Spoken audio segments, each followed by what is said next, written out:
Hey, this is Tom. I hope you're doing well. Welcome back to another video, and today we're talking about Palantir, PLTR, and we have to talk about the FUD train leaving the station again, taking a lot of people on board to this journey into nothing. And in the past few days, unless you live under a rock, literally, sometimes my grandpa does that when he gets too drunk, but unless you do that, you probably saw it in mainstream media. The FUD is getting out of control. Cathie Wood selling Palantir. Cathie Wood unloading Palantir. Oh my God, run for the hills. No, mother lover, this is not what's going on. Now let me explain to all of you people who think that this is real, and all of you people who are spreading this knowing that this is bullshit. You are even worse. Now let me explain what exactly is going on here. Now in this video, I could have used the whole FUD to actually get more views, more clicks. I could have done the whole Home Alone face like, and like Cathie Wood is selling, oh my God. But I'm not gonna do it. I'm gonna tell you straight off in the thumbnail, in the subject, in the beginning of this video that this is pure FUD. Cathie Wood, the whole selling narrative is total bullshit. Cathie Wood indeed made a sale of 700,000 shares just a day ago. Now, 700,000 shares, $18 million, that sounds a lot. But here's the thing. Cathie Wood owns about 28 million shares of Palantir still after that sale, which is about $750 million worth of shares. Her selling about 18 million is meaningless. It's about 2%. I'm not good with math, but about 2%, give or take a few percentage points. And at this point, these mother lovers will come out and say, well, Tom, this is a minor number, but it still doesn't explain why she sold it. If she believes in the company so much, why even sell this fractional amount of shares? Why just not keep it? Well, mother lover, here's the reason. The reason being is because she runs an ETF. An ETF has to be balanced by the rules that she and her team set. Essentially, no individual stock can get out of control unless you have really crazy extenuating circumstances, such as Tesla, for example, right? But unless like it's a Tesla cataclysmic once-in-a-lifetime event, they don't want to let any single company become more than it is. They don't want to be too reliant on any specific company. That's the whole idea of the ETF. You're not dependent on any specific company.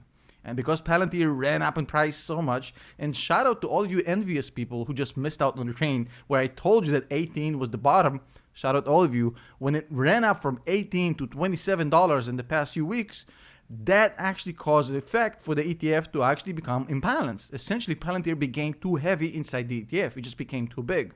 Not by a lot, but just by a little. And that's why Cathie Wood and her team needed to rebalance the ETF and basically skim a little bit off the top to make Palantir go back to the usual percentage. I'll show you in a second why. That could have been a great article by mainstream media, but why do that when you can make a tabloidy FUD article, get more clicks, get more views, including some people on YouTube, by the way, and actually not tell the truth because it serves your purpose to actually get more attention. And I'm not going to sit here and pretend like I'm some sort of a saint that haven't done this before. Of course, I chased trendy topics to get views and clicks, and of course, I did drama to get clicks and views. However, when it comes to my high conviction stock, my baby, Palantir, I ain't about to let it happen.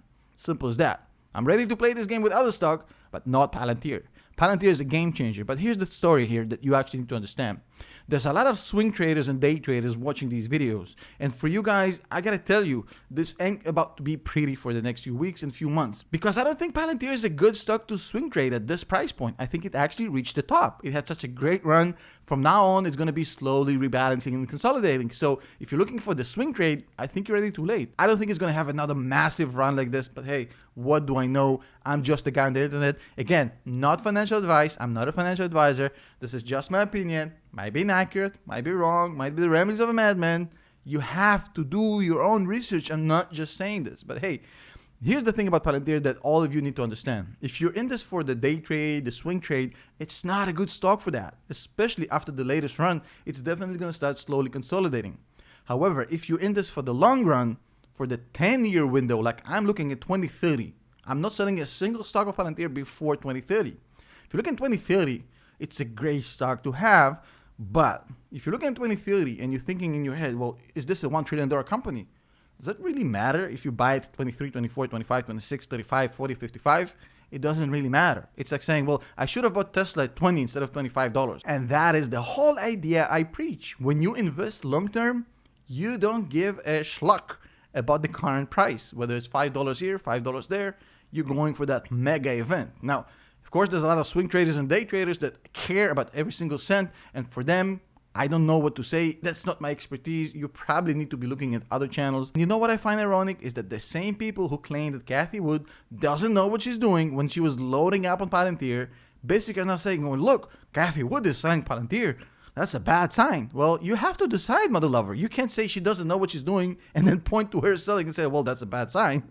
That's hypocritical. Now, jokes aside, a huge shout out for the channel members and the patrons for making this possible. And if I could give you one general tip, instead of reading headlines and mainstream media, just get to the research, look at the papers, especially with funds like ARK, where everything is so publicly available, you can actually see what's FUD and what's not. And if you need kind of a summary, get over to this channel. I'm happy to help. As always, don't click nothing, don't smash nothing, don't buy nothing. Much love, Tom. See you guys tomorrow.